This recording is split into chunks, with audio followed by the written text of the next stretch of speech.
Bien. Bueno, si quieren podemos ir empezando, por lo menos a presentarnos un poco y, y se van sumando los interesados a continuación, suponemos. Bueno, bien. Bueno, primero que nada, muchísimas gracias, por estar hoy acá presentes en esta, presentación del informe que hicimos sobre el retraso de crecimiento en la primera infancia en Uruguay. Este informe en realidad fue una investigación realizada desde Ruandi, la Red Uruguaya de Apoyo a la Nutrición y Desarrollo Infantil. Mi nombre es Florencia Seriani, perdón si no me conocen, y financiado por UNICEF. Esta investigación tiene dos componentes: un componente cuantitativo, en el cual trabajamos bases de datos de la ENDIS y la Encuesta Nacional de Lactancia Materna, como vamos a ver a continuación. En esta parte, quienes formamos parte del equipo de trabajo fue Cristian Verón, Carolina de León, Natalia de Souza, Florencia Conque y yo, Florencia Seriani, y el análisis estadístico estuvo a cargo de Valentina Colistro y Martín Lavalleja. Y después tenemos el componente cualitativo, que lo van a presentar las compañeras a continuación, que quienes estuvieron en esta parte fueron las colegas Alejandra Girona, Lucía de Pena y Carolina de León. O sea que un poco el encuentro hoy es presentar estos resultados. Después vamos a tener los comentaristas, que quienes van a estar acompañándonos van a ser el profesor del doctor Gustavo Yaqueto, de la Clínica Pediátrica C, la doctora Valeria Blengio, que es asistente de la Clínica Ginecotológica C, y el licenciado Jerónimo Brunet, del Núcleo Interdisciplinario de Alimentación y Bienestar de la UDELAR. Así que un poco este es la rutina que vamos a llevar hoy. La idea es después, bueno, poder intercambiar entre todos si alguien quiere decir algo aparte. Y también le damos entonces ahora a continuación la palabra a Nora de UNICEF, para que abra este encuentro. Bueno, sí, porque de repente estoy silenciada. Bueno, buenas tardes para todos y para todas. Para mí personalmente y para UNICEF es un gusto el poder participar de esta presentación. Como les comentaba Florencia, esto forma parte de un convenio que UNICEF tiene firmado con Ruandi. Ruandi accedió, digamos, a este convenio a través de un llamado abierto. Me parece que es importante mencionarlo también. Y bueno, y desarrolló estas investigaciones que son las que se van a presentar hoy. Para UNICEF es fundamental poder apoyar todo lo que tiene que ver con la generación de evidencia científica, que de alguna manera también sirva para ir generando políticas públicas. Y sabemos que el retraso de crecimiento ha sido un problema que se ha mantenido a lo largo del tiempo en Uruguay, y es un indicador bien importante en lo que tiene que ver, digamos, en su influencia o cómo se puede interpretar en lo que tiene que ver con aquellos características de las poblaciones más vulnerables, ¿no? Digamos, cómo afecta el retraso de crecimiento la salud materna durante la gestación. Sabemos que las poblaciones de los quintiles más bajos tienen mayores dificultades. La ENDIS, la última ENDIS, la última en cuanto a ronda, la del 2018, nos dice que tenemos 2,5 veces más, un porcentaje más alto de lo que es la media esperada. Entonces, bueno, es un problema para nuestro país que hasta ahora quizás no ha sido encarado con la relevancia que se merece. Por lo tanto, estas investigaciones esperamos que sumen. Como yo les decía, para UNICEF es muy importante poder acompañar estas iniciativas que nos vayan haciendo progresar en las áreas identificadas como más problemáticas.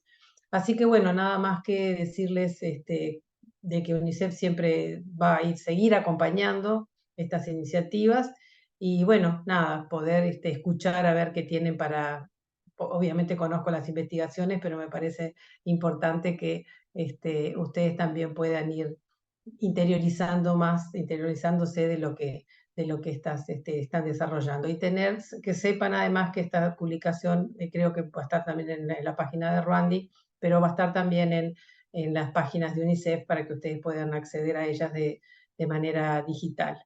Así que bueno, adelante. Muchas gracias, Nora. Bueno, vamos a compartir la presentación y va a empezar Florencia Conque, mi compañera. Vamos ahí a abrir. Bien, ahí ves bien, Flor. Está silenciada. Estoy silenciada. Bueno, sí, pero veo bárbaro. Bueno, hola a todos, gracias por conectarse. Un poco la idea es, como contó Nora, es profundizar sobre algunos problemas nutricionales que estamos teniendo como país y que en lo aparente no hemos podido avanzar demasiado. Simplemente mencionarles que la idea de esta presentación es focalizarse en los resultados y en la discusión de las cosas que hemos encontrado, por lo que lo vamos a presentar algunos aspectos generales de lo que implica retraso de crecimiento y sus factores de riesgo, así como recomendaciones para la prevención y el seguimiento, en el entendido de que la mayor parte de quienes están conectados conocen de la temática y entienden lo complejo que este tema es, ¿no? A través del retraso de crecimiento hay como un complejo entramado eh, que dificulta muchas veces la visibilidad de las acciones necesarias para que este problema tienda a disminuir. Como decía recién Nora, la información completa la van a encontrar en el informe. De todas maneras, quedamos abiertos a finalizar esta presentación para consultas o alguna pregunta. En la diapositiva 1 podemos ver en realidad lo que tiene que ver con la definición de lo que es el retraso de crecimiento.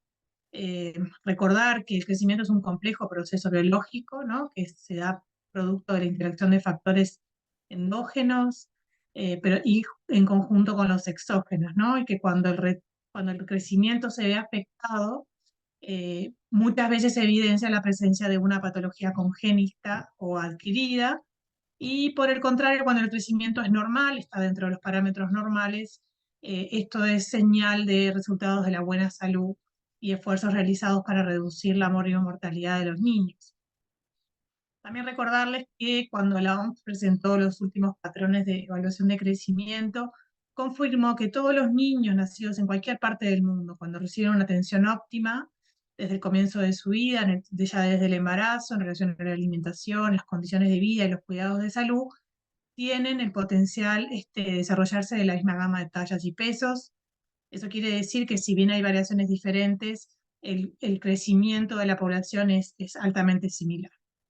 El retraso de crecimiento, entonces, puede deberse a trastornos primarios, secundarios o idiopáticos. Ahí encontrarán en el documento que hay una breve descripción, pero en este informe en realidad nos vamos a centrar en aquellos factores que son como reconocidos, como capaces de afectar el crecimiento infantil desde el punto de vista exógeno y ambiental. Es decir, específicamente lo que es el retraso de crecimiento secundario. Ya que consideramos, o se considera, mejor dicho, que en países como Uruguay, este indicador señala condiciones desfavorables o favorables en el entorno del niño, y muestra las privaciones pasadas, y así como es también un predictor de la perpetuación de la pobreza de generación tras generación. Por eso, en esta diapositiva es, bueno, la definición que es conocida, lo que se espera en una población normal, que haya hasta un 2,3% de niños que estén por debajo de -2 desvíos estándar. Eso es como lo esperable en una población normal. Y recordar también que los factores de retraso de crecimiento están ya presentes desde la vida intrauterina y también previo a que esa mujer embarace. Ahora vamos a ver específicamente a qué nos estamos refiriendo.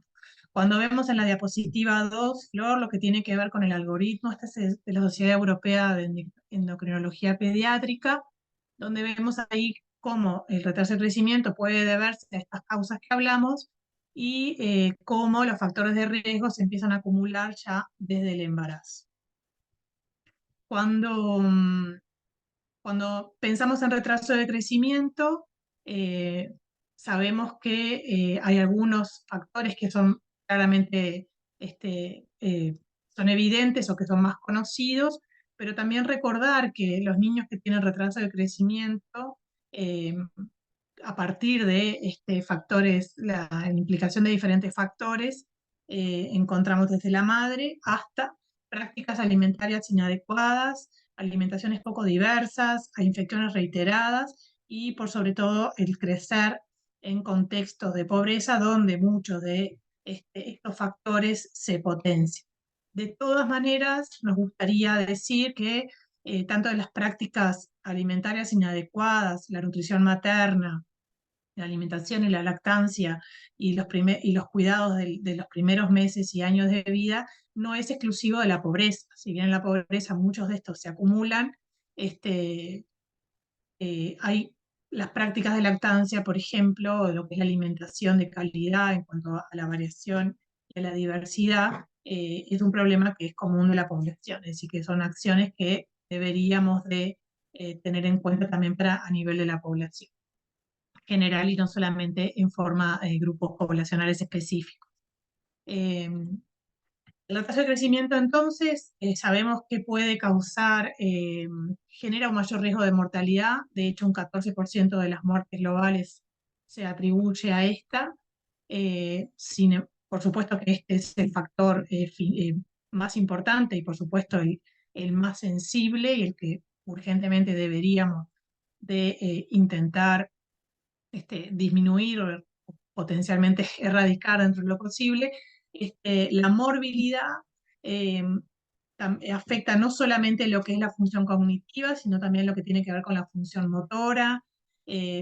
A la larga se pueden dar anomalías del comportamiento, deterioros en la inmunidad, por lo cual termina siendo un círculo vicioso, donde la inmunidad se ve comprometida, el contexto donde los niños crecen, y eso puede traer periodos cíclicos de enfermedad.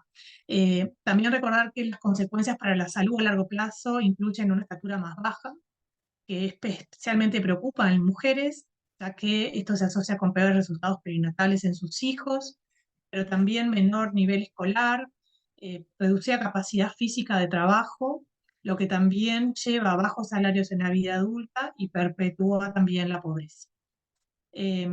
Además, es importante reconocer que estos niños, además de tener todo este acúmulo de situaciones y condiciones no tan favorables para su crecimiento, además tienen una mayor proporción de grasa, tanto corporal como visceral, lo que se relaciona también con mayor riesgo de enfermedades no transmisibles. Entonces, tenemos los efectos potenciados de ambos dos problemas nutricionales, ¿no? En lo que tiene que ver con la fuerza muscular, es importante destacar que el desarrollo de la función neuromuscular es esencial para las actividades diarias, pero también para el curso de la vida, y su afectación afecta especialmente en la niñez, donde todo lo que tenga que ver con el desarrollo neuromuscular tiene un rol fundamental, ya que en este momento, por supuesto, que se generan las habilidades, y además del desarrollo muscular, recordar que también en estos primeros años de la vida maduran los demás sistemas, entre ellos el sistema nervioso, el músculo esquelético y el cardiopulmonar, lo cual genera también o puede generar potenciales afecciones en el crecimiento de ese niño. Aquí quisimos como que hacer un esquema como muy, muy concreto de lo que tiene que ver con la afectación del retraso de crecimiento y su impacto, ¿no? Nacen niños con bajo peso, a partir de embarazos con un peso insuficiente o con carencias nutricionales. Estos niños tienen una mayor posibilidad de desarrollar sobrepeso o obesidad, con mayor depósito de grasa a nivel visceral y general, como decíamos recién. Estos niños entonces presentan más grasa, pero a su vez son más bajos que niños que no estuvieron expuestos a estos factores de riesgo, y esto lleva a embarazos de mujeres con tallas bajas, donde también nuevamente tienen más posibilidades de tener niños bajo peso a nacer, prematuros, con complicaciones. Por lo tanto, el retraso de crecimiento es un indicador de limitantes a largo plazo, a corto y largo plazo en la salud de los niños, y también conlleva a sufrir los daños como decíamos recién, de la carga de la malnutrición por ambas caras, ¿no? Por los déficits y por los excesos.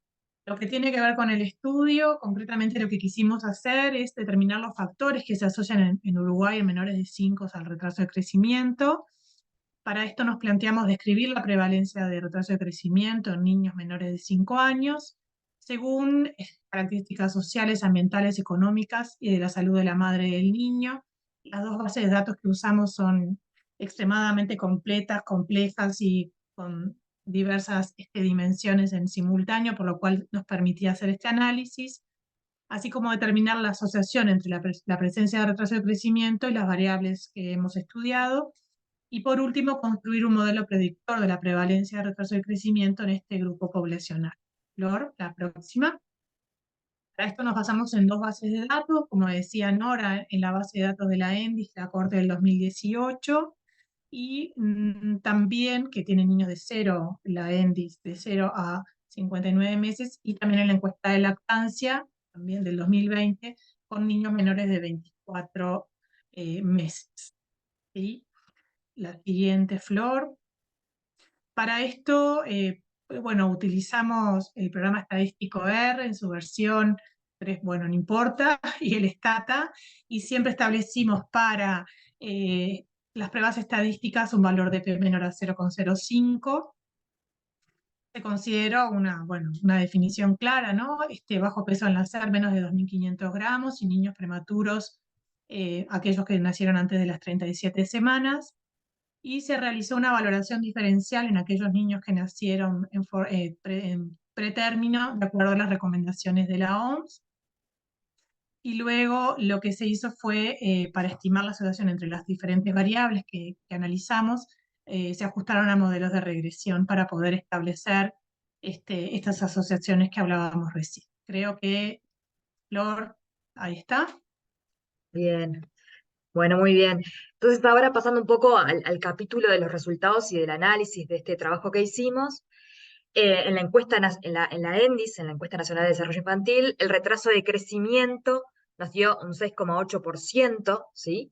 Y el análisis bivariado en esta encuesta nos permitió visualizar algunas particularidades, ¿no? Como por ejemplo que el retraso de crecimiento, tomando los factores del niño, ¿no? Fue mayor en el sexo masculino, en aquellos niños que habían nacido de forma prematura o bajo peso al nacer.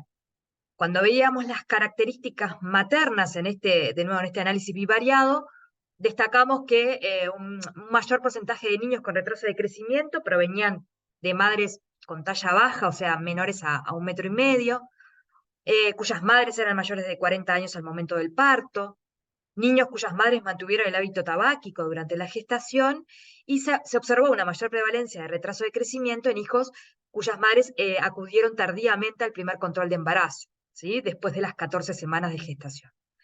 A nivel socioeconómico, las variables que vimos de nuevo en este análisis bivariado es que el quintil de ingreso del hogar tiene una relación inversa con el retraso de crecimiento.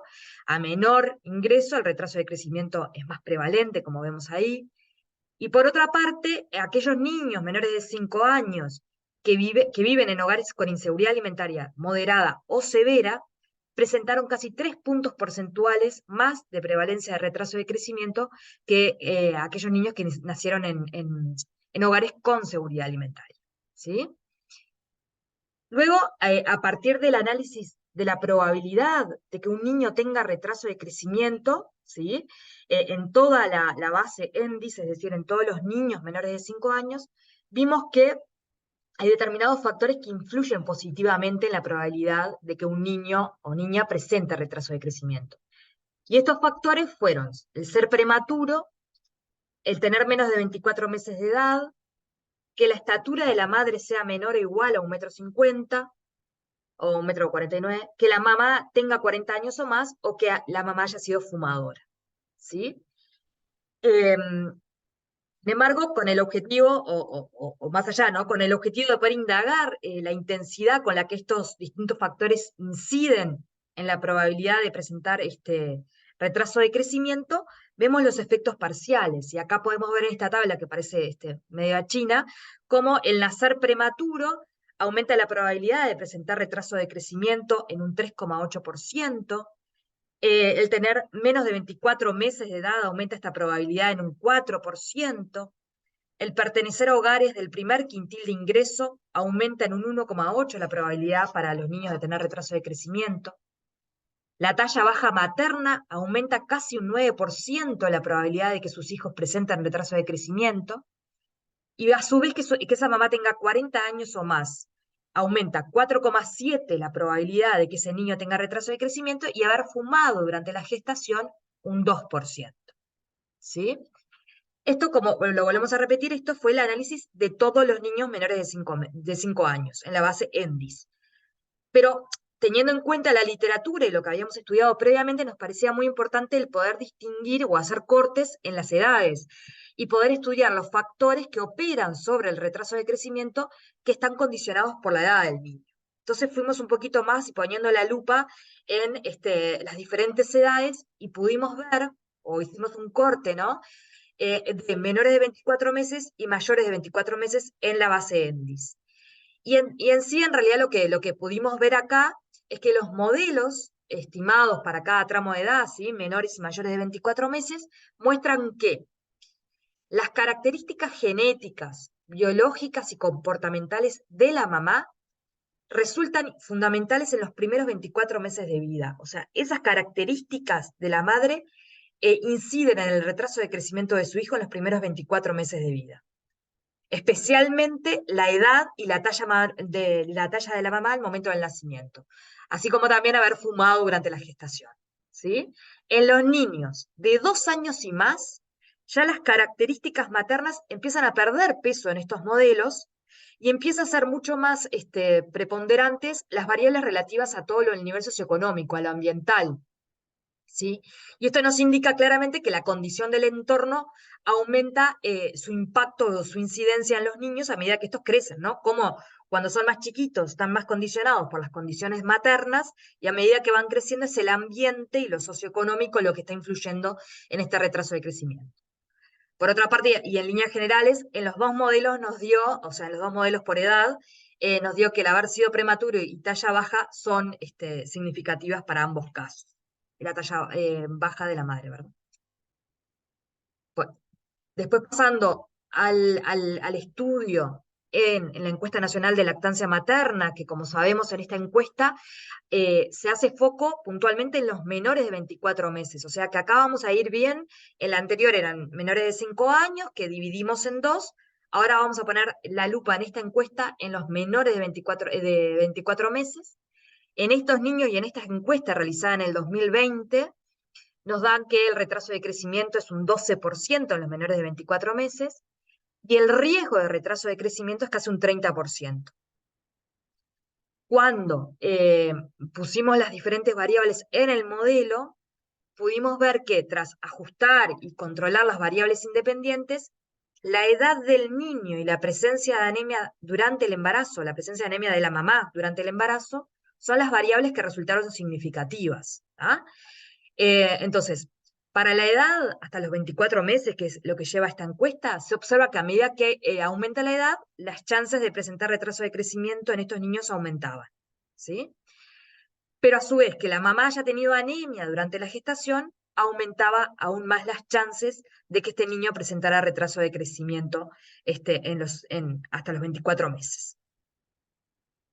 Entonces, para dar lugar también a mis compañeras a continuación, como reflexiones finales, en el informe está todo mucho más profundo y lleva más a la discusión, pero como reflexiones finales, ahora queríamos pensar un poco esto de que, bueno, sin lugar a duda el retraso de crecimiento es un indicador de salud y de desarrollo infantil en un país. Entonces, es algo que debemos prestarle atención y estar más atentos a qué podemos hacer para que esto mejore. Consideramos importantísima el abordaje integral del bienestar de la mujer, ¿no? durante su embarazo e incluso en etapas previas, con esta visión del ciclo de la vida, ¿no? Tomando medidas o pudiendo intervenir en su propio bienestar, previniendo la incidencia de enfermedades no transmisibles o carencias nutricionales que puedan influir en ella, pero a su vez en la salud de ese niño a largo plazo. Consideramos fundamental la necesidad de hacer un diagnóstico adecuado, ¿no? Observando las condiciones maternas, las condiciones gestacionales, evaluar claramente, sí, los indicadores antropométricos, pero no solamente, no solo quedarnos con esa evaluación antropométrica, sino valorar los antecedentes prenatales, los genéticos, la velocidad de crecimiento de ese niño o niña, la valoración de las prácticas de alimentación, la adherencia a la suplementación, tanto de su mamá como del propio niño, la evaluación del ambiente donde está inserto ese niño, ¿no? Queda como muy poquito si solo vamos a ver el indicador como medida y no evaluamos todo en su conjunto. Y eso a su vez nos puede llevar también a tomar acciones o intervenciones que no son adecuadas al caso. Entonces, importante evaluar más allá del indicador como única medida. También queda claro en este trabajo la importancia del abordaje interdisciplinario, ¿no? No hacemos nada los nutricionistas por un lado, los pediatras por otro, necesitamos los ginecólogos por otro. Es bien importante el poder trabajar de forma conjunta, ¿no? El poder prender todas las alarmas a la misma vez y poder tener todos el mismo objetivo y poner los ojos donde tiene que estar, ¿no? Y después la importancia, y esto también lo queremos recalcar bastante como equipo de trabajo, de evaluar las intervenciones que realizamos cuando estamos frente a un niño con un retraso de crecimiento, que a veces tendemos a, frente a esto, aumentar las calorías en la dieta de los niños, con suplementos basados únicamente en un aporte energético, sin valoraciones profundas de cómo están esos nutrientes críticos, qué es lo otro que consume, sin preocuparnos muchas veces del resto de la alimentación y vamos únicamente a incrementar las calorías por diferentes métodos o suplementos modulares, y creemos que eso no es una intervención basada en la evidencia y que necesitamos como poder ponerlos en discusión y poder ver cuáles son las acciones más asertivas frente a estos casos. Y bueno, por acá va terminando la parte más cuantitativa y damos paso a las compañeras. Pero bueno, por último dejamos esta frase que lo pusimos también en el documento, esto de nuestra mejor opción es invertir ahora en los niños y niñas y así evitar que nuestro mundo sea aún más desigual y dividido, ¿no? Como forma de también reflexionar en esto. Bien, damos paso, si están por ahí, Ale, Sí, Lu. Florencia, si me podés habilitar para Sí, compartir tienen pantalla. habilitadas, ya pueden. Perfecto. Bueno, por ahí está Alejandra y Carolina. Vamos a dar paso a esta segunda parte de la exposición, del informe. Vamos a dar cuenta del enfoque cualitativo a partir de la presentación de los resultados de la investigación titulada Representaciones sociales de profesionales que controlan la salud de niños y niñas sobre el retraso de crecimiento. En primera instancia, declaramos no tener conflicto de intereses, de pertenencia financieros vinculados a esta investigación. Y para dar comienzo vamos a hacer un brevísimo recorrido por algunas nociones teóricas que representan la teoría de las representaciones sociales en el entendido de que son centrales para poder comprender los resultados y algunos elementos de la discusión. Esta teoría surge en la década del 60 de la mano de Serge Moscovici en Francia, un psicólogo social, que plantea que las representaciones sociales son un conocimiento que nace en el sentido común y que se construye en el campo social, es decir, junto a otros y otras. Son sistemas de referencia. Él va a definir las representaciones sociales como sistemas de referencia conceptual que nos permiten orientarnos en el mundo. Por eso nos parece importante compartir con ustedes cuáles son las funciones esenciales que cumplen las representaciones sociales. Y esas funciones son 4. La primera función es una función de conocimiento, es decir, a partir de las representaciones sociales conocemos y explicamos la realidad. También una función identitaria, porque contribuyen a la construcción de la identidad grupal por parte de las personas que componen determinados grupos sociales con elementos culturales compartidos. El tercer componente de la función es el orientativo, y este es central porque las representaciones sociales guían conductas, guían acciones y guían prácticas. Este punto es de especial interés para nosotras, lo vamos a ver a lo largo de la presentación, porque el modo en el que de alguna forma se construye el sentido respecto al retraso de crecimiento va a orientar las prácticas y las acciones profesionales sobre esa problemática en cuestión. Y finalmente, la función justificativa. También nos permiten justificar y legitimar las acciones que desarrollamos sobre la temática en cuestión. El gran problema que plantea Moscovici para resolver con esta teoría es cómo el conocimiento científico es convertido en conocimiento común o espontáneo. para a partir de ahí tratar de entender el pensamiento cotidiano. Porque lo que va a plantear él va a poner en discusión el clásico clivaje conocimiento científico-saber común, que en general lo tendemos a adjetivar de formas particulares, ¿no? El conocimiento científico como aquel conocimiento objetivo, puro, neutro y por tanto incuestionable, y el saber común como un conocimiento vago, subjetivo y pasible de confrontar con el conocimiento científico de alguna forma para deslegitimarlo. Lo que él va a plantear que estos dos conocimientos, lejos de estar en posiciones contrarias, están en lazos íntimos de interdependencia y construcción simultánea. Es decir, el conocimiento científico está permeado permanentemente y reconfigurado a partir del saber común, a la vez que el saber común está permeado permanentemente y más a partir de los procesos de profundización de la medicalización social por el conocimiento científico. Por tanto, las representaciones sociales son sistemas de valores, nociones y prácticas a partir de la articulación de estos dos campos del saber, que él va a plantear que no están, ¿no?, en esta posición de clivaje, que nos permiten orientarnos en el contexto inmediato. Y en este sentido son históricas, es decir, responden a su tiempo, emergen en determinados contextos sociohistóricos que generan sus condiciones y posibilidades de producción, son dinámicas, y van recogiendo las transformaciones que se producen a nivel social sobre el campo en cuestión. Ahora vamos a ver entonces, cuando avancemos un poquito más, cuál es el contexto de producción, digamos, del retraso del crecimiento como representación social. Cada grupo social va a organizar las representaciones sociales de un modo particular, porque el material del que se nutren es compartido. Y se forman a partir de materiales muy diversos, y aquí es cuando Moscovici nos empieza a mostrar de qué forma el conocimiento científico está permanentemente permeándose a través de la cultura, las creencias, los saberes compartidos, científicos o comunes, los valores centrales, la memoria y la identidad colectiva. Este punto es bien importante para poner en discusión los resultados, porque lo que va a plantear Moscovici y sus continuadores y continuadoras en esta teoría es que las representaciones sociales tienen un carácter intangible, es decir, responden a una dimensión inconsciente, opaca a la conciencia. Son difíciles de asir, no obstante, están permanentemente materializándose en actos, en gestos, en palabras. De aquí esa frase que plantea Moscovici de que nos preparan para la acción. Operamos a partir de representaciones sociales, aun cuando esas representaciones sociales no nos son tan transparentes.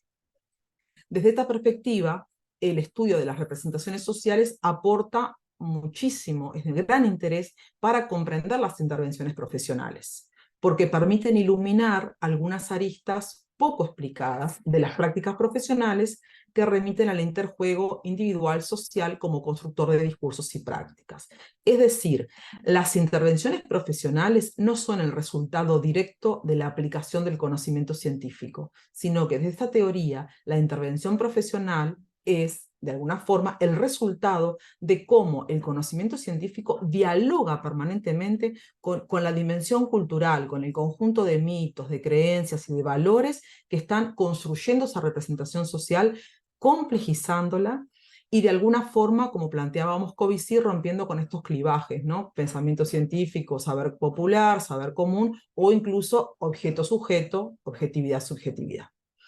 Entonces, las representaciones sociales nos van a permitir comprender cómo el conocimiento científico se articula con otras fuentes del conocimiento para construir una representación social sobre el objeto en cuestión y actuar sobre él. Entonces, avanzando ya y acercándonos al final de esta breve introducción teórica, lo que va a plantear Moscovici es que el objeto de estudio de las representaciones sociales debe contemplar estas tres dimensiones. Por un lado, el objeto de la representación social, el sujeto y el contexto. El objeto de la representación social es ese algo o alguien sobre quien se construye la representación, en tanto construcción colectiva. Pero no cualquier objeto de estudio es objeto de representación social. Para que se constituya un objeto de representación social, debe tener algunas características. La primera es que debe ser un tema relevante para los sujetos sociales en cuestión, en la medida en que debe generar debate y además debe orientar sus prácticas. En este sentido es que entendemos claramente que el retraso en el crecimiento se constituye en objeto de representación social porque cumple con estas características, ¿verdad? Por otra parte, el sujeto de la representación social no es un sujeto individual, sino es un sujeto colectivo. No es un sujeto aislado, se define por sus relaciones sociales y tiene que tener una pertenencia social y cultural compartida. Esto implica que cuando estudiamos las representaciones sociales, tenemos que definir con mucha claridad a ese sujeto colectivo, es decir, a ese grupo de personas que comparten una realidad y cotidianamente construyen esa representación social como orientadora de sus prácticas. Por eso tienen que tener algunos elementos en común. A diferencia de los estudios cuantitativos, esos elementos en común tienen que ver con la cotidianeidad puesta en juego, en términos de aportes teóricos y de prácticas profesionales. Y por último, el contexto de las representaciones sociales también tiene que ser compartido, porque ese contexto es el que las va a modelar con las marcas de su tiempo y espacio. Entonces, para sintetizar esto que venimos trabajando, la representación social aquí la graficamos de esta manera. El objeto de la representación social son los problemas nutricionales y el retraso del crecimiento.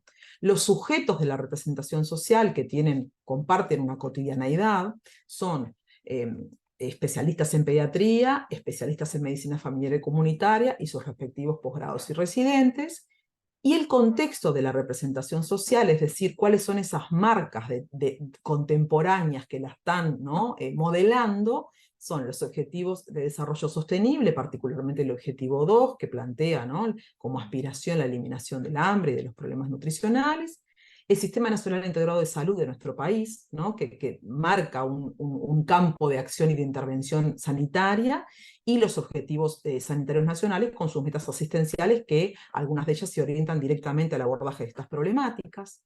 También entendemos que dentro del contexto particular de estas representaciones sociales deberíamos ubicar los planes de estudio de la Universidad de la República, tanto en sus formaciones de grado como de posgrado, que de alguna forma va orientando la formación profesional, va jerarquizando determinadas temáticas, va jerarquizando determinadas lecturas de lo que son las problemáticas ¿no?, en el campo de la salud y la enfermedad. Y por supuesto que la situación pospandemia, que no es ajena a las problemáticas vinculadas a la nutrición, en tanto la crisis sociosanitaria deja dentro ¿no?, de sus secuelas principales problemáticas vinculadas a la inseguridad alimentaria. Y finalmente, para este recorrido teórico que, como decíamos, absolutamente sintético, ¿cuáles son las técnicas clásicas para el estudio de las representaciones sociales? Las técnicas interrogativas, asociativas y de identificación de la estructura de la representación social. Y aquí es cuando planteábamos estas diferencias con respecto a los estudios cuantitativos, ¿no?, porque aquí Moscovici pone el énfasis en la importancia de que la muestra de estudio para la aplicación de estas técnicas sea representativa del grupo social. Pero aquí el error estaría en asumir que esa representatividad viene dada por categorías como edad, género, clase social, nivel de estudio. Aquí la representatividad viene dada por la experiencia compartida en relación al objeto de la representación social. Ahora vamos a dar paso a la segunda parte de la presentación, que va a estar a cargo de Alejandra Girona. Simplemente comentarles que en este caso, para este estudio, que es un estudio de representaciones sociales con enfoque estructural, la técnica que se utilizó fue la técnica de asociación libre de palabras, y bueno, y ahora la compañera va a compartir con ustedes algunos de los resultados. Muchas gracias. Gracias, Luz. Sabes que me comentaban si podíamos poner pantalla completa en lugar de... Sí, cómo no, sí. Nada, primero, una cosa que omitimos decir con Luz es el agradecimiento a Ruand y en especial a su presidenta que nos invitó a participar, y a Carolina que nos ayudó un montón en todo lo que era la gestión para poder llevar a cabo esta parte de la investigación. ¿Cuál fue el objetivo que nosotros nos planteamos entonces a partir de este marco teórico? Tenía que ver con esto, con poder explorar las representaciones sociales de determinados sujetos, en este caso pediatras, médicos de familia y sus respectivos posgrados, en relación a los problemas nutricionales y en relación y fundamentalmente a lo que tiene que ver con el retraso del crecimiento en niños y niñas en el Uruguay. Y para eso entonces, como objetivos específicos, nos planteamos poder identificar el núcleo central de esta representación social, poder identificar la periferia, que ahora vamos a mostrarle cómo definimos núcleo y periferia de la representación desde esta mirada, ¿no? De esta mirada mucho más estructural, que tiene que ver con cuestiones de cómo armamos cognitivamente, subjetivamente, ¿no? Estas cuestiones que traía Lu de los mitos, las creencias, en relación a un fenómeno social, y comprender de alguna manera o tratar de acercarnos a cómo estas representaciones pueden estar incidiendo o no en las prácticas cotidianas, en este caso de estos profesionales. Y una cosa bien importante es que las representaciones sociales, por definición, tienen que ser abordadas por multimétodos. Entonces, una limitante de este estudio tiene que ver con una primera aproximación a través de un enfoque estructural que requeriría, para seguir profundizando y generando teoría, poder generar otros procesos, como el procesual, con estas entrevistas que decía Lu. Pásame la siguiente, por favor. Entonces, ¿cuáles fueron las metodologías? Simplemente, bueno, este es un estudio de corte cualitativo, exploratorio, basado en esta teoría que tratamos muy sintéticamente de explicar desde su enfoque estructural. En lo que nosotros hicimos, bueno, los sujetos de investigación, obviamente que ya está más que claro quiénes fueron los participantes de este estudio, y el criterio, el único criterio de exclusión que tomamos tenía que ver con que estos profesionales hayan obtenido su título en el Uruguay, por lo tanto dejábamos por fuera a extranjeros. En cuanto a las técnicas de recolección de datos, lo que nosotros hicimos a través de este enfoque estructural es trabajar sobre esta técnica de asociación libre de palabras, en donde trabajamos a partir de dos términos inductores que tienen que ver con retraso de crecimiento y con problemas nutricionales. Y esta técnica de recolección, obviamente que consiste entonces en poder pedirle a las personas que rápidamente y sin una reflexión puedan compartirnos qué viene a su mente cuando le decimos problemas nutricionales en la infancia, en este caso, o cuando hablamos de retraso de crecimiento. Entonces, lo que hacíamos es recoger las 5 primeras palabras que nos compartían los profesionales, y que se supone, o esta teoría lo que nos dice es que uno inconscientemente lo que hace es compartir estas palabras en el orden de importancia que tienen para uno los problemas nutricionales o el retraso de crecimiento. Por lo tanto, hay muy poquito tiempo para compartir estas 5 palabras en este orden de importancia. Obviamente la investigación se hizo a través de completar este formulario en Google Form, y por supuesto que con todas las previsiones que nos solicita cualquier comité de ética en el Uruguay. El análisis de datos, entonces, lo hicimos a través de un software que a partir de las evocaciones, ¿no?, que aparecieron, en un software libre que se llama OpenEvoc, en su versión 0.94, y lo que hacemos es, este contenido lo agrupamos de acuerdo fundamentalmente a 2 indicadores que tienen que ver la frecuencia de aparición de cada ítem, y a su vez esta puntuación de centralidad periferia o escala de puntuación que se le da a las palabras. Pasame la siguiente, Lu. Para tener un poco claro esto, simplemente es estas palabras que las personas, que cada uno de los individuos que participó, nosotros a través de este programa las reagrupamos de acuerdo a un orden, ¿sí?, en el cual aparecen, y a una frecuencia, por eso distribución de frecuencia y orden medio. Entonces, ¿qué es lo que se obtiene a partir de este análisis? En general lo que se llama es un diagrama de 4 casas, en donde lo que tratamos de identificar es el núcleo central y la periferia. Esa periferia que a su vez queda reagrupada en primera periferia, segunda periferia y zona de contraste. ¿Qué quiere decir esto en términos más simples? Es que ¿Qué palabras van a estar, qué dimensiones van a estar ubicadas en ese núcleo?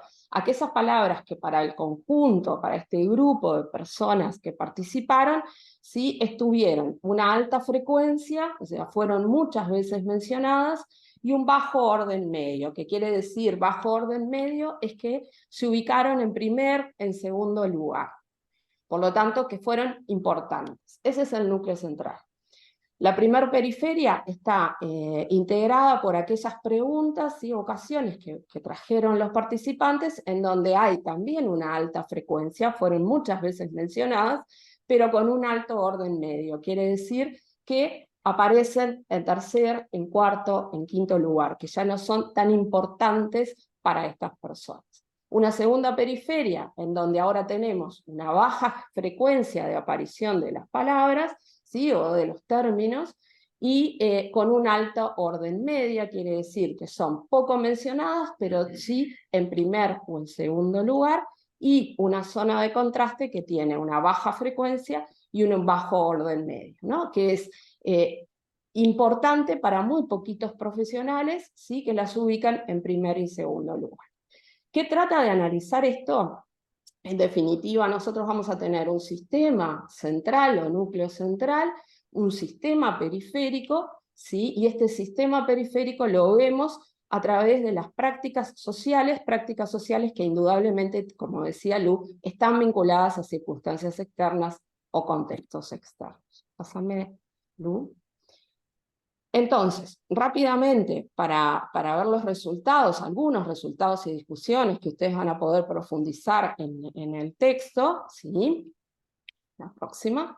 Algunas caracterizaciones de la población que participó del estudio, ¿sí? Así tenemos, por un lado, lo que tiene que ver con la distribución de los profesionales, ¿no? Que controlan a estos niños y niñas según la especialidad, y ahí vemos cómo el grueso de los sujetos que participaron de esta investigación están vinculados a la especialidad en pediatría, y luego sí a la medicina familiar y comunitaria, luego entonces residentes de posgrado de medicina familiar y comunitaria o de pediatría. El grueso entonces son pediatras que participaron. En la edad media de estos participantes es importante también tenerlo en cuenta para algunos de los resultados que vamos a observar, 45 años, y la mayoría de los participantes del estudio no es menor, pertenecen al género femenino. Y una cuestión bien importante en términos de análisis de este tipo de investigación cualitativa es que, pásame la siguiente, Lu, nosotros definimos que hay un mínimo de participantes que se requieren para participar, valga la redundancia, de esta investigación. En general, varios autores hablan de un mínimo de unos 80 profesionales, en este caso, que deberían participar. Nosotros logramos una participación de 110 personas, pero a lo que voy es que no podemos hacer un análisis entre las diferencias, porque además no era el objetivo, pero uno tiende a querer pensar, bueno, pero ¿qué dicen los pediatras frente a los médicos de familia? Esto no se puede hacer, porque lo que requeriríamos sería como mínimo 80 pediatras, la anterior, 80 pediatras, 80 médicos de familia. En cuanto a los resultados, ¿cómo es la información entonces y el conocimiento, las creencias y opiniones y los valores, cómo se están organizando cognitivamente, subjetivamente, y cómo esto podría traducirse en estas prácticas sociales? Cuando uno ve el núcleo central, cuando les preguntamos o usamos el término inductor, problemas nutricionales, este núcleo central de alta frecuencia, sí, y colocado en primer o en segundo lugar, los profesionales nos hablan de obesidad y desnutrición como la identificación de los problemas nutricionales en el Uruguay. Y en el sistema periférico aparecen todo un sinfín de otras evocaciones mucho más heterogéneas, ¿sí? Que tienen que ver desde la pobreza a cuestiones como malnutrición, pasando por hábitos, lactancia o publicidad. ¿Cuál es la importancia? Este núcleo central lo que nos está diciendo en general es que estamos frente a términos que son mucho más consensuados, esto de la obesidad y la desnutrición, que son mucho más estables y que están determinados por las condiciones históricas, ideológicas, sociológicas, de contexto, que definen de alguna manera la homogeneidad. ¿Cuáles los términos que homogeneizan a estos sujetos? Es la obesidad y la desnutrición, y por eso se ubican en este núcleo central. Mientras tanto, hay un sinfín de otras palabras que aparecen así en estos cuadrantes, que es mucho más flexible, que lo que permiten en las periferias sirven para integrar mucho más las experiencias individuales de los sujetos que están participando, ¿no? Y de alguna manera lo que muestran es la heterogeneidad de los grupos. Cuando uno quiere mover determinadas, pasame la próxima luz, cuando uno quiere mover determinadas, pensar en, bueno, en cómo podemos hacer estos cambios, uno tiene que tener muy en cuenta que en general los cambios surgen, como veíamos en alguno de los gráficos anteriores o de la imagen anterior, de afuera hacia adentro. Lo que en general cambia, y cambia mucho rápidamente, tiene que ver con todas estas palabras que aparecen en las periferias. Mientras que el núcleo central es mucho más difícil de mover, ¿sí? Está mucho más consensuado y es mucho menos flexible, ¿tá? Sin embargo, las periferias son fundamentalmente los objetos que aparecen en la primera periferia, son aquellos que pueden empezar a mover este núcleo central y pueden pasar a formar parte de este núcleo central. Entonces, por un lado, la periferia es mucho más sensible al cambio, y por eso también aparecen un montón de otras palabras que tienen que ver con términos mucho más viejos, quizás en su uso, como la desalimentación, y algunas cuestiones que aparecen mucho más novedosas en las periferias, como en los términos de ultraprocesados, ¿sí? Manteniéndose en el núcleo central estas cuestiones muy dicotómicas, si se quiere, en términos mucho más biologicistas, que tienen que ver con esto de blanco o negro, o tenés sobrepeso o tenés obesidad. Sí, y lo que sí aparece es un montón de otras cuestiones vinculadas a los problemas nutricionales que no aparecen y que no tienen que ver, y esto lo traían las compañeras anteriormente, con un montón de otros determinantes y factores que deberían o que uno esperaría que aparecieran en los discursos. Pásame la siguiente, Lu. ¿Qué pasa con el término retraso de crecimiento? En esta misma lógica de poder entender qué es lo que me muestra el núcleo central y qué es lo que me muestra las periferias y cómo organizo entonces el término retraso de crecimiento, allí aparece un núcleo central, otra vez, consensuado para la mayoría de los sujetos que participaron, ¿no? Que está determinado fundamentalmente como la talla baja o la desnutrición, ¿no? Algo muy simple, ¿sí? Muy concreto de qué significa, porque en definitiva es qué significa y cómo lo organizo cognitivamente. Esto, bueno, para los sujetos que participaron, la talla baja y la desnutrición es el significado que le estoy dando al retraso del crecimiento. Mientras que en las periferias aparecen otra vez una serie de situaciones de heterogeneidad, quizás mucho menos que para los problemas nutricionales, y que están vinculadas a algunas cuestiones que las compañeras traen también en la primera parte, que tienen que ver con la pobreza, que tienen que ver otra vez con la desalimentación, que tienen que ver la desnutrición o el retraso del crecimiento con cuestiones vinculadas a la alimentación, a la genética, al bajo peso, a las curvas de crecimiento, al desarrollo, a la familia, a la anemia, la nutrición y la malnutrición. Pero otra vez, con una mirada a excepción de lo que tiene que ver con la pobreza o algunas cuestiones vinculadas a la familia, con un fuerte componente de fenómeno social que está muy vinculado a cuestiones biológicas, ¿no? Y no tanto a otras cuestiones mucho más estructurales, de desigualdad, de entornos alimentarios, de un montón de otras cuestiones que también hacen a la desnutrición infantil y que no aparecen en primera parte en estos resultados. La siguiente, Lu. Porque ya me estoy quedando sin minutos. Esta es otra manera, quizás un poco más sencilla de poder observar entonces cómo se distribuyen estas palabras, que algo que nos dije es que en general aparecen unas 300 palabras para cada uno de los términos, pero que luego uno tiene que empezar a limpiar porque muchas empiezan a ser sinónimos y entonces uno se queda para el análisis con las palabras que son diferentes y une aquellas que son parecidas. Entonces, de estas 500 palabras o 400 palabras que uno tiene al inicio, se queda con muchas menos a la hora de trabajar. Siguiente. Para terminar, algunas reflexiones finales que nos parece importante. Uno es la importancia de trabajar, de investigar sobre los fenómenos sociales que están muy vinculados, como decíamos hoy, a nuestras prácticas cotidianas como profesionales. Esto nos pareció una muy buena oportunidad para poder seguir avanzando en cuestiones vinculadas a los estudios cualitativos de determinados fenómenos sociales, como pueden ser los problemas nutricionales o la desnutrición infantil.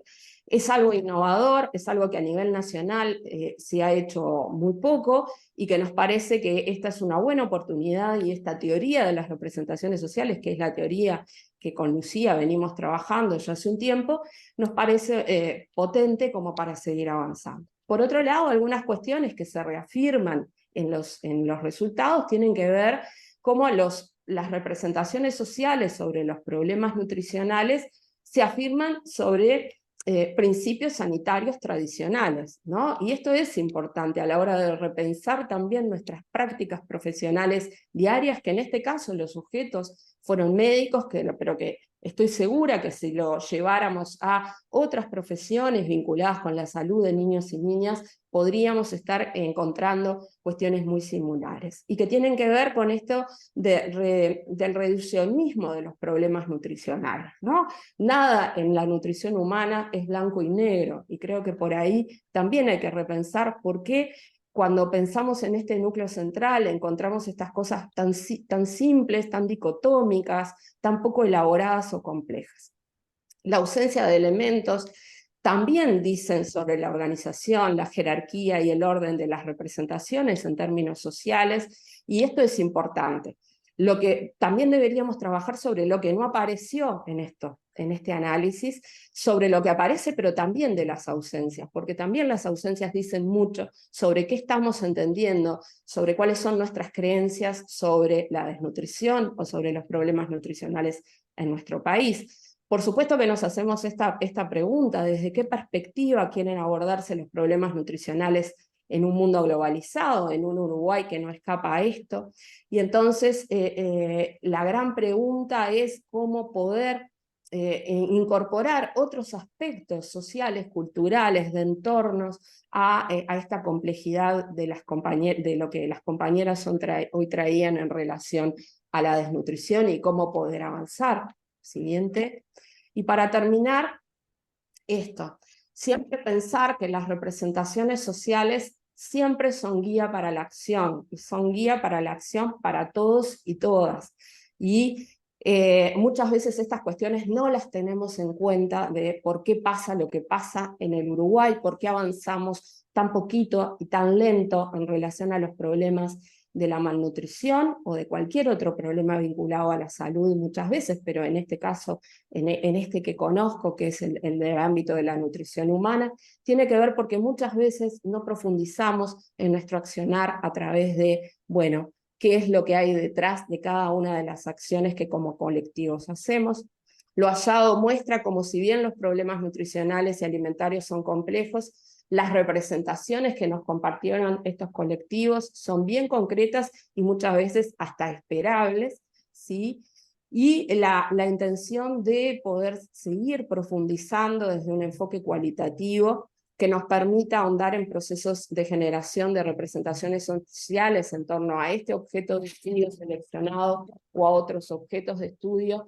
Nos parece que con Lu es como bien importante poder seguir trabajando y profundizando, así que una vez más gracias a los compañeros por haber permitido, ¿sí?, abordar desde un enfoque cualitativo esta temática. Gracias. Muchas gracias. Ahí está. Bueno, muchas gracias, compañeras. Ahora, si están de acuerdo, le damos un poco la palabra a nuestros comentaristas. Gustavo Giacchetto, como habíamos presentado, es profesor de la Clínica Pediátrica C, a la doctora Valentina Vlegio, asistente de la Clínica Ginecológica C, y Jerónimo Brunet del Núcleo Interdisciplinario de Alimentación y Bienestar. ¿Quién quiere empezar? Gustavo, ¿querés? ¿Estás por acá? Ya que me arrimaste. Bueno, buenas tardes a todos. Primero, bueno, agradecerles que tengan la amabilidad de invitarme. Me pareció muy interesante la investigación, los resultados que presentaron. Eh, me resulta muy, bueno, por la metodología y lo novedoso, me interesa mucho el último aspecto que se habló de las representaciones sociales, porque hacen al sustento de nuestras prácticas, pero voy a empezar por lo clásico, que es la metodología con la cual tengo más afinidad, que es lo cuantitativo. Pero desde ya les quiero decir que me parece una investigación que aporta mucho a la comprensión de un fenómeno multidimensional, muy complejo, ¿no? Y que en realidad creo que la pregunta que debiéramos hacernos es por qué Uruguay, a pesar de los progresos que hemos tenido en los últimos años, ¿no verdad? O bueno, en las últimas décadas, en relación a la salud y al bienestar infantil, mantenemos algunos problemas, ¿no verdad? Tan marcados, ¿no? Entonces eso es lo que nos hace pensar que hay cosas complejas que no estamos haciendo por lo menos del todo bien, ¿no? Entonces ahí quería como esta cuestión de tener un retraso del crecimiento más del doble de lo que, ¿no? Del indicador que se prevé, eh, parece como una cuestión bastante preocupante. En primer lugar, me parece que el aporte que ustedes hacen es a la comprensión del fenómeno, ¿no? En cuanto a sus determinantes y el estudio en nuestro medio. O sea, nosotros, me parece que esta información es muy rica y es muy importante socializarla. No puede quedar en este ámbito, lo digo en serio, porque nosotros, por ejemplo, yo que soy una persona que se dedica a la formación de recursos humanos, estos resultados se interpelan y se tienen que utilizar en la práctica, por lo menos en lo mío, en la práctica educativa y obviamente en la construcción de mejores políticas públicas. Eso es lo que me parece que es muy importante, ¿no?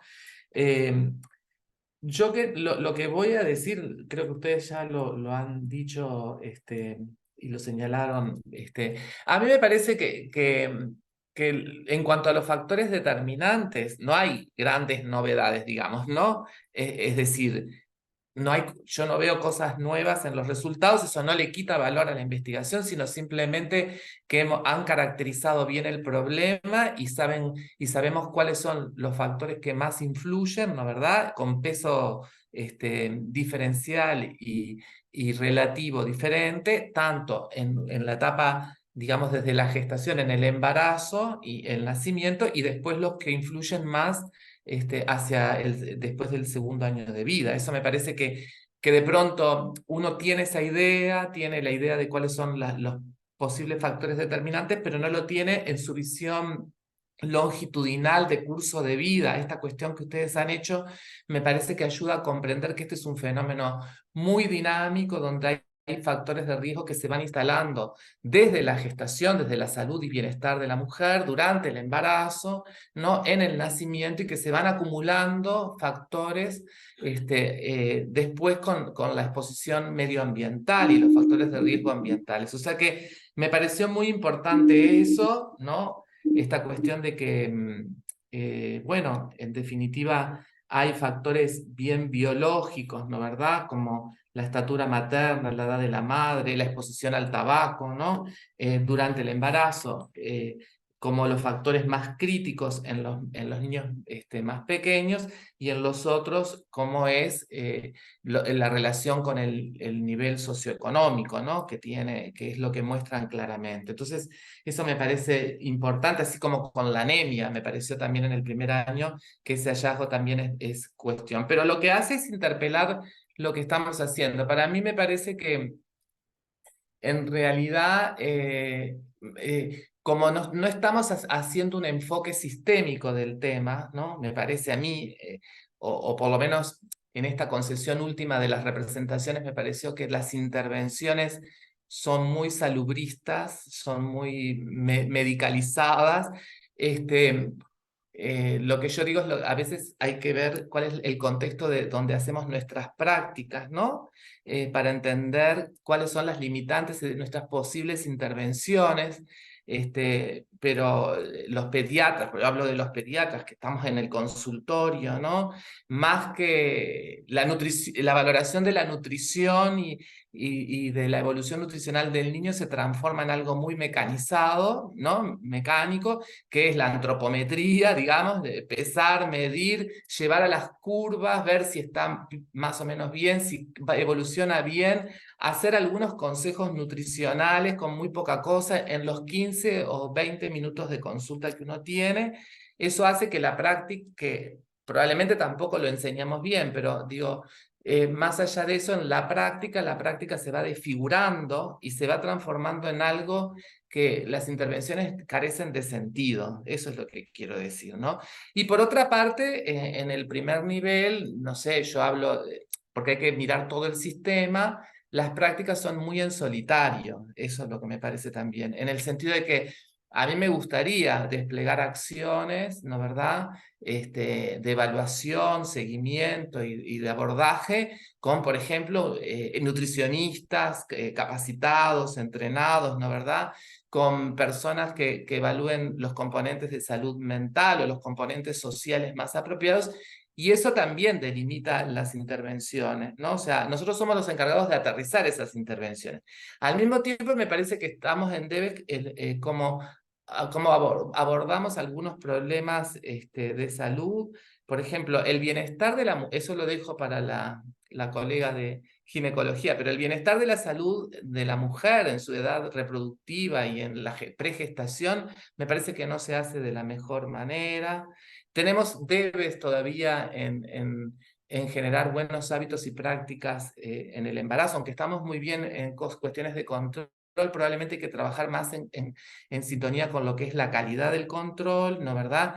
Además, ahora hay la reemergencia de algunos problemas de salud muy importantes, como infecciones de transmisión vertical. Esto estamos perdiendo algunos indicadores, y eso probablemente tiene que ver con los contextos de vulnerabilidad social, ¿no?, en los cuales se desarrollan las personas. O sea, ¿qué quiero decir? Que me parece que yo he visto en la presentación de los resultados que ustedes traen, ¿no? Por ejemplo, en lo cuantitativo, el análisis de un fenómeno con múltiples determinantes, con una continuidad de ciclo de vida, ¿no verdad?, desde la pregestación, el embarazo, etcétera, ¿no?, con la influencia de múltiples determinantes nutricionales, no nutricionales, ambientales, genéticos, etcétera. Y me parece que nuestras intervenciones son muy fragmentarias, nuestras acciones son muy fragmentarias. No está mirado así el tema, ni en la política, ¿no?, ni en nuestras prácticas. Entonces el desafío es, bueno, en lo que hace a nosotros, transformar las prácticas, para lo cual hay que probablemente incluir esta mirada que nos traía Alejandra y Lucía, ¿no verdad?, muy interesante, de las representaciones sociales. Me parece que hay que trabajar, ahondar sobre eso. Esto tiene que ser un elemento de constitución para la formación, me parece, pero también para la inclusión en las políticas, ¿no? O sea, para diseñar mejores intervenciones. No sé, yo dejo por ahí. Me parece muy, muy interesante, en serio, los quiero felicitar. Es un trabajo muy importante, y lo que los invito es que no lo dejemos ahí, ¿no? No me lo voy a quedar yo. Lo tendríamos que trabajar realmente para hacer un abordaje diferente. Gracias. Muchas gracias, Gustavo. Muchas gracias. Ahora abrimos a la discusión, pero Valeria Blengio, ¿querés hablar ahora? Ahí va. Después damos la Hola, buenas palabra a tardes Jero. para todos. Buenas tardes, Valeria. Buenas tardes. Primero que nada quería transmitirles las disculpas del profesor Sosa, que no puedo estar conectado hoy, que le hubiese gustado. estamos justo dictando unos talleres de emergencias obstétricas y bueno, él realmente tenía que estar presente, y felicitarlas por esta investigación, la verdad que súper interesante y que se nota todo el trabajo que hay detrás de esto. Bueno, yo voy a ser muy breve. eh, Solamente quería aportar alguna cosita que me fui anotando de lo que me compete a mí, que es la etapa prenatal. Realmente aprendí mucho con todo esto. Yo ya en la etapa de niñez ya me pierdo un poco, pero bueno, la verdad que, como decía el profesor, es muy importante ya empezar a actuar desde la etapa fetal, incluso antes, ¿no? Desde la consulta preconcepcional. Son realmente muy pocas las pacientes que nosotros logramos captar desde esta etapa preconcepcional, ¿no? Desde el momento en que la paciente ya empieza a planificar eh, el deseo de un embarazo. Creo que ahí es donde hay ya un montón de intervenciones que se pueden realizar, desde el control de algún tipo de patología crónica que la paciente pueda tener, desde la parte social también, ni que hablar de el índice de masa corporal, es más que conocido, ¿no? Y ustedes sabrán más de lo que es el tema de la desnutrición o la obesidad. Bueno, la obesidad hoy en día realmente es un problema y está recontra demostrado todo el tema de los malos resultados que esto puede traer en el embarazo y bueno, y a partir de ahí en más, ¿no? Este, Después quería también hablar un poco sobre lo que es la epigenética, que hoy en día está como de moda, por así decirlo, y mucha gente está hablando de esto, pero es realmente importante todo lo que tiene que ver con cualquier tipo de exposición que pueda sufrir el feto desde el embarazo, ¿no? En esta etapa prenatal, cómo esto puede incidir en la modificación de la expresión de los genes y que esto va a tener consecuencias en la niñez, pero también en la etapa adulta de estos recién nacidos, ¿no? Eh, entonces, bueno, todo el tipo de intervención que se pueda hacer ya desde el embarazo, sí será fundamental.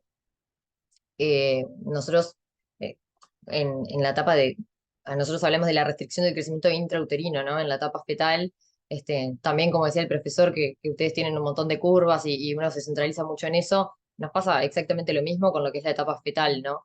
Como que miramos curvas muchas veces no tenemos en cuenta qué paciente es. Ustedes hablaban también de la talla de lo que es la madre, ¿no? Y el niño también refleja el tamaño de sus padres, entonces a veces también estamos como poniéndole patología a un niño que puede llegar a ser normal. Este, Nosotros siempre hablamos de que la restricción del crecimiento puede estar causada por alteraciones en el aporte, ¿no? Desde a nivel materno, por alteraciones en el intercambio materno-fetal y después por una mala utilización por parte del feto. Creo que siempre hay intervenciones en estos tres niveles, pero ustedes mencionaron un montón de factores de riesgo que son importantes, desde el tabaquismo, desde la anemia, ¿no? Bueno, ya hablamos también del tema de la desnutrición materna o la obesidad materna. Ustedes hablaban también de la edad de la mamá y eso también se asocia a alteraciones genéticas por parte del feto, que eso también va a traer alteraciones en el crecimiento, a alteraciones desde el riesgo de preeclampsia, que eso también está directamente vinculado a alteraciones en el crecimiento fetal.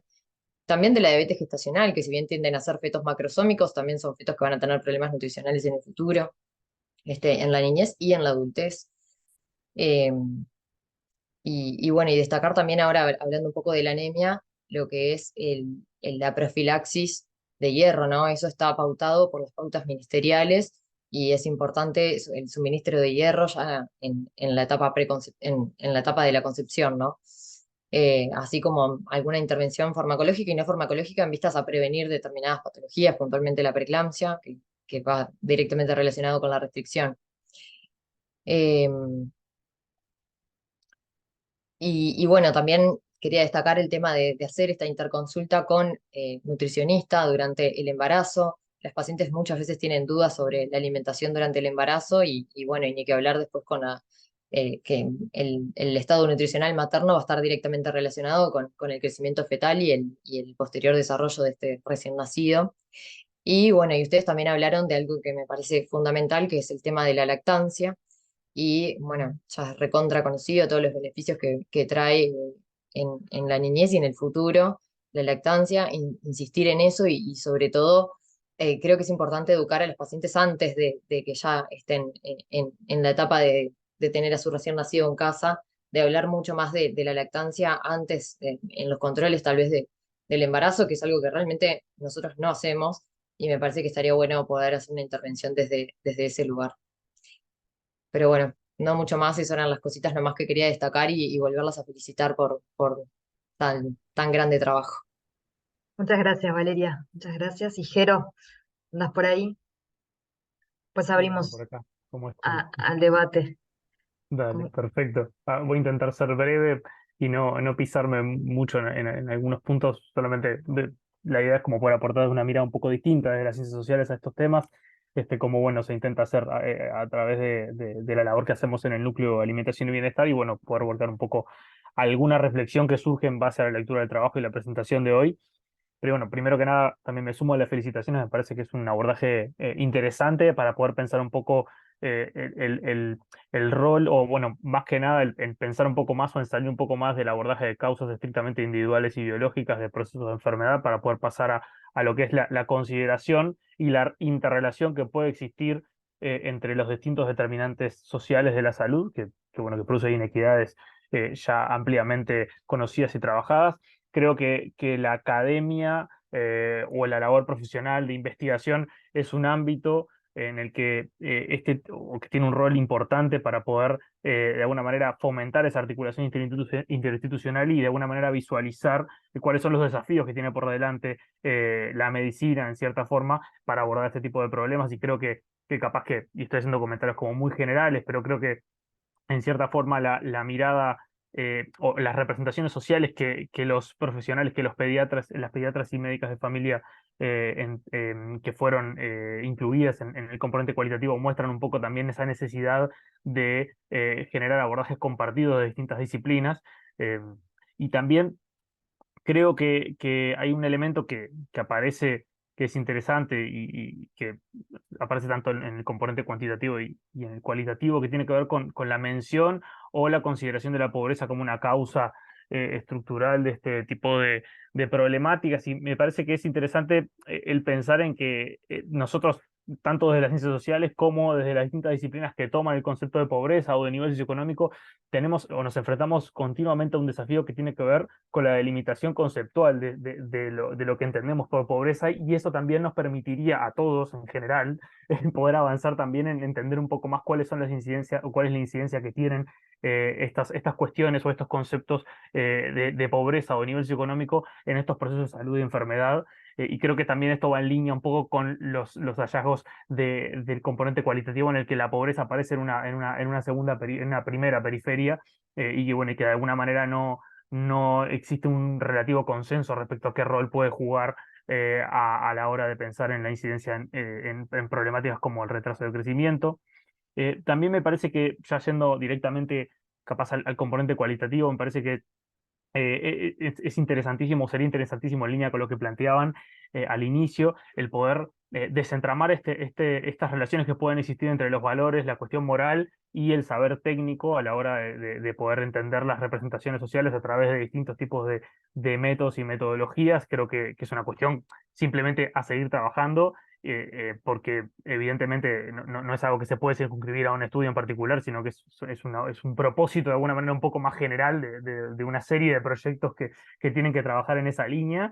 Y también me parece que es interesante, también concentrándome en lo que es el componente cualitativo, el poder entender un poco a la estabilidad, ese núcleo estable de representaciones sociales sobre el retraso de crecimiento y los problemas nutricionales, como también un elemento que puede servir para el desarrollo de políticas en términos también del pensar el lugar desde el cual se debe intervenir para, de alguna manera, atender o mitigar determinadas problemáticas. ¿A qué me refiero con esto? Me refiero a que no necesariamente estas representaciones sociales podrían ser modificables, ¿sí?, a través de determinado tipo de políticas. Algunas sí, como pueden ser las recomendaciones nutricionales y el alineamiento que existe, por ejemplo, entre las representaciones sociales de los pediatras con lo que son las recomendaciones nutricionales vinculadas, por ejemplo, a la alimentación complementaria, pero quizás en otros ámbitos esas representaciones sociales pueden no ser modificables y estos insumos nos pueden ayudar a entender que el abordaje de este tipo de problemáticas, así como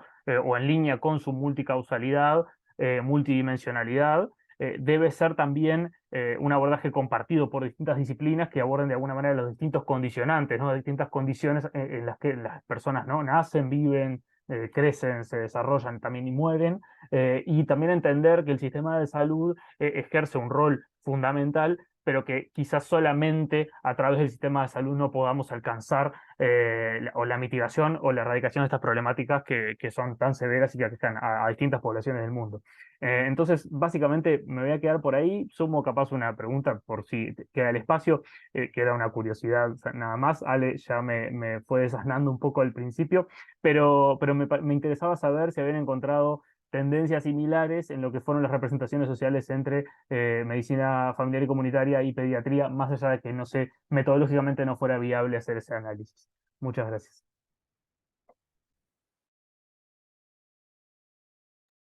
Muchas gracias, Jero. Ale o Lu, ¿quieren contestarle? ¿Pueden? Bueno, primero gracias, ¿no?, por los comentarios. La verdad que gracias a, lo pensaba medio en broma, pero que al profesor Giacchetto le haya gustado esta parte, para nosotros es un honor, así que quizás ahí salvamos la prueba. No, pero realmente, Jero, también gracias por el tiempo, la dedicación a todos los comentaristas, pero Jero también. En cuanto a esta pregunta específica, muchas veces tuvimos la tentación de poder pensar cuáles eran las tendencias o las diferencias y tendencias en el tratamiento de estos temas entre pediatría y medicina familiar.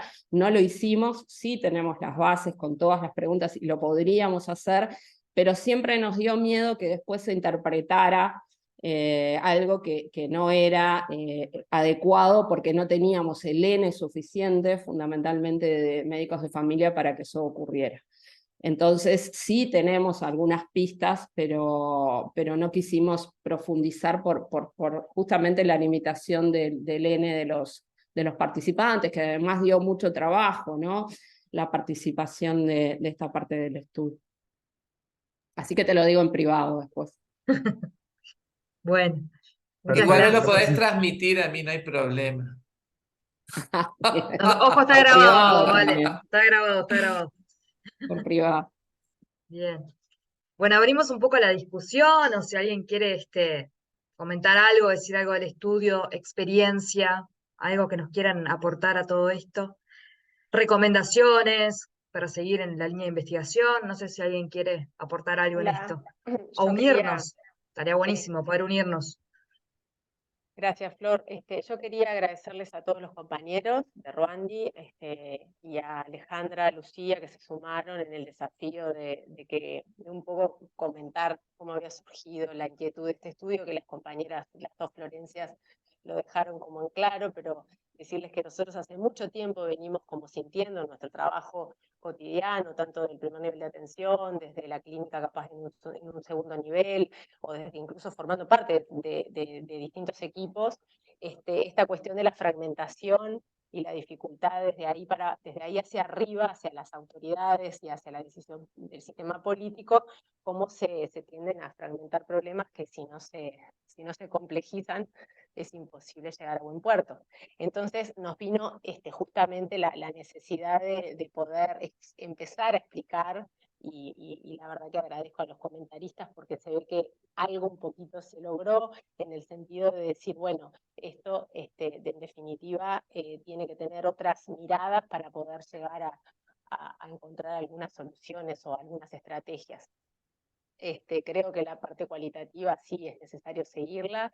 Creo que nos muestra como algunas cuestiones que capaz estaban en la hipótesis de esta fragmentación a la hora de intervenir, que creemos que es una sola solución y a veces eso es imposible hacerlo, incluso en ese afán de querer intervenir para lograr la solución hacemos daño. Yo creo que hacemos algunas prácticas de forma incorrecta, desde la intervención nutricional especialmente les hablo porque soy de formación nutricionista, y bueno, si esto puede servir para reflexión, incluso los propios nutricionistas a veces intervenimos de forma inadecuada, poder como unirnos más a la búsqueda de soluciones y agradecerles a todos los compañeros, a Natalia de Sousa, que no pudo estar hoy, a Cristian Verón, a Martín Lavalleja, que se metió en el viaje de hacer un estudio como desde la mirada económica, que para nosotros era importante, y bueno, capaz que cada uno de esos retazos que constituyen como el total de la tela, del tejido, nos pueden ayudar como a ir sumando partes, ¿no? Esto de que puedan tener una mirada desde la ginecología, que es tan necesaria, y cuánto nos cuesta de la especialidad de la ginecología se sume como a la intervención esta, digo, teniendo tan claro lo de la epigenética, a poder hacer intervenciones asertivas en un primer nivel, ¿no? Que a veces eso cuesta como ensamblarnos, y sobre todo en los primeros frentes. Así que bueno, muchas gracias. Para Ruandi también ha sido como un logro. Creo que, bueno, si podemos sumar ese granito de arena, más que satisfechos. Así que gracias a todos y a todas por acompañarnos hoy. ¿Alguien quiere decir algo, Flor? ¿Alguien más? Por ahí contaban la experiencia de otros países, capaz, ¿no? Nos contaban que estaban desde Argentina también. Si alguien quiere contarnos algo. No, yo simplemente decir que, bueno, que me uno un poquito a las palabras que han tenido todos, ¿no? La importancia de mirar este tema como con otros ojos. Entiendo que, como decía Gustavo, hay muchas cosas que no son nuevas, que ya son conocidas, pero la realidad es que no estamos en el siglo XXI y seguimos encontrando los mismos problemas en un país que ha avanzado francamente en muchas áreas. La salud es un factor que se ha acercado a la población. Sin embargo, estos problemas que tienen que ver más con causas estructurales y que requieren realmente un abordaje mucho más integral, y la realidad es que es muy complejo el abordaje de estos temas. Todavía estamos en el debe, ¿no? Cada uno desde su lugar haciendo lo que puede en el tiempo que puede. Y la realidad es que si bien eso suma a la familia, suma a cada uno de los niños, claramente no es suficiente y nos estamos quedando atrás. Recordarles además que en 10 años están naciendo casi que 11.000 niños menos, así que casi que no tenemos niños. Cada niño debería de nacer en una cuna de oro, literal. No deberíamos tener ningún niño con ningún problema evitable, y sin embargo estamos con esto. Puede parecer poco, entre comillas, 6,8%, más allá de qué porcentaje represente de lo que uno espera. Está claro que tenemos un 7% de niños que altamente probable no lleguen a hacer todo lo que podrían ser. Entonces ahí tenemos, entre comillas, un problema enorme para esos niños, para esas familias, pero también para la sociedad, ¿no? Pensando en un poco la mirada desde el punto de vista más de interés social, tenemos un gran problema, y como sociedad no estamos siendo suficientemente conscientes. No quienes trabajamos con niños, sino, y con la salud de todo punto de vista, ya desde el embarazo, sino con otras áreas de interés, específicamente todo lo que tiene que ver con brindar a las familias donde nacen los niños, y especialmente niños en contextos tan vulnerables, realmente unas condiciones mucho más dignas, y que asegure también, porque no lo hemos dicho, el goce pleno de los derechos humanos, ¿no? Acá estamos hablando también de eso, de derechos desde la concepción, una vez que la mujer o la familia deciden continuar con ese embarazo, al nacimiento, y una vez que ese niño está en un medio que no favorece su pleno crecimiento, un crecimiento saludable y el goce de sus derechos. Así que, bueno, creo que hay que, en vez de simplificar, cada vez hay que complejizar más, porque la realidad es altamente compleja. Así que, bueno, por ahí. Muy bien. Bueno, si nadie quiere decir mucha cosa más, o alguien quiere decir algo, si no, damos por cerrado el encuentro. Muchas gracias a todos por estar, por escuchar. Esperamos que nos quedemos todos pensando, ¿no? En cómo poder ayudar o contribuir en que esto mejore. Muchas gracias, y bueno, esperemos seguir. Gracias. Estamos abiertos para trabajar en conjunto con pediatras, con partera, con ginecología, con todos. Así que estamos. Muchas Muy bien, gracias. muchas gracias. Muchas gracias a todos. Gracias. Chau, chau. Hasta luego. Chau, chau.